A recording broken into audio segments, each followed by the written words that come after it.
बिस्मिल्लाहिर्रहमानिर्रहीम अल्लाहुम्मा सल्ली अला मुहम्मद व आल मुहम्मद। मैं हूँ हकीम सी ज़ैनुल हसन काज़मी दोहाना टेक्सला से आप देख रहे हैं मेरा चैनल काज़मी हेल्थ टीवी।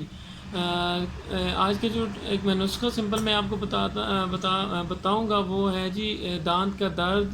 दांत में अगर पस पड़ जाए उसके लिए, दांत से अगर ब्लीडिंग हो रही है उसके लिए, क्योंकि आजकल ये मसाइल काफ़ी ज़्यादा है, क्योंकि हम इस तरह की चीज़ें ज़्यादा इस्तेमाल कर रहे होते हैं कि हमें दांत का दर्द अक्सर हो जाता है और ये बहुत ज़ालिम किस्म का दर्द होता है, बहुत ज़्यादा इसकी तकलीफ़ होती है, तो इसको बर्दाश्त करना काफ़ी मुश्किल होता है। तो एमरजेंसी कोई ऐसी चीज़ होनी चाहिए जो आप यूज़ करें तो दांत का दर्द ठीक हो जाए। तो ये आप हर घर में बना के रख सकते हैं, किसी भी वक्त एमरजेंसी में ये बहुत अच्छा है, इसका रिज़ल्ट है, फ़ौरी आराम इससे आ जाता है। करना क्या है, आपने सिंपल चीज़ें, आप किसी भी पंसारी के पास जाएँ आपको वहाँ से मिल जाएंगी। आपने ले के इसको पीस के रख लेना है। तो ये आप किसी वक्त भी इसको जिस वक्त भी एमरजेंसी में दांत की तकलीफ़ हो, बड़ा हो, बच्चा हो, कोई भी हो, मेल फीमेल का भी कोई मसला नहीं, आप सारे इसको इस्तेमाल कर सकते हैं। तो आपने करना ये है कि पंसारी के पास जाके लौंग जो है ना, लौंग साबुत आपने 1 ग्राम ले लें। लौंग जो है, ठीक है। अक्कर करा एक दवाई होती है, वो आप ले लें 5 ग्राम, ठीक है। 5 ग्राम आपने ले लेना है अक्कर करा। देसी नमक जो घर में इस्तेमाल होता है वो आप ले लें 5 ग्राम।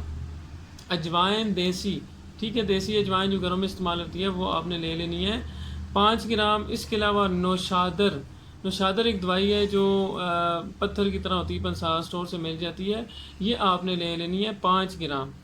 ये आपने पांचों चीज़ें लेके इसको बारीक पीस लेना है। आपने पीस के इसको लगाना है इस तरह के, सरसों का तेल 1/2 कप हो, उसमें आपने ये सारी दवाई मिक्स करके रख लेनी है, ठीक है। मिक्स करके रख लें उसको। जिस वक्त भी दांत की कोई तकलीफ़ हो, उसमें पस आ रही हो, ब्लड आ रहा हो या सोजन हो जाए मसूड़ों में, दांतों में, तो ये आपने दवाई सरसों के तेल में मिला के इसको सारे दांतों पे लगा लेना है, ठीक है। लगा के आप इसको 2-4 मिनट छोड़ देंगे, तो हो सके तो मुंह खुला छोड़ दो, उसमें से पानी वगैरह निकलेगा, जितनी बादी तेज़ाबियत वगैरह होती है वो निकल जाती है। इसका एक और फ़ायदा है कि अगर ये मैदे में चला भी जाए तो सारी इसमें जितनी दवाइयाँ मैदे के लिए बहुत अच्छी हैं, आज़मे के लिए, तेज़ाबियत के लिए, तो ये आपको नुकसान कोई नहीं अगर ये दवाई मैदे के अंदर भी जाती है।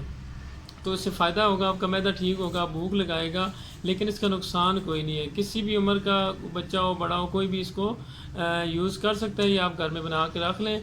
एमरजेंसी ट्रीटमेंट के लिए ये बेहतरीन हल है, और परमानेंट के लिए भी आप 2-4 दिन लगाएंगे तो इससे ये होगा कि आपका दर्द बिल्कुल ठीक हो जाएगा और दोबारा होगा भी नहीं। इसके साथ एक एहतियात ही करें कि ठंडा पानी इस्तेमाल ना करें। कोशिश करें तेज़ाबियत वाली, एसिडिटी वाली जो चीज़ें होती हैं, पकोड़े, समोसे, चने, बड़ा गोश्त वगैरह, वो भी इस्तेमाल ना करें अगर आपको दांत का दर्द या मसूड़ों का कोई मसला हो रहा है।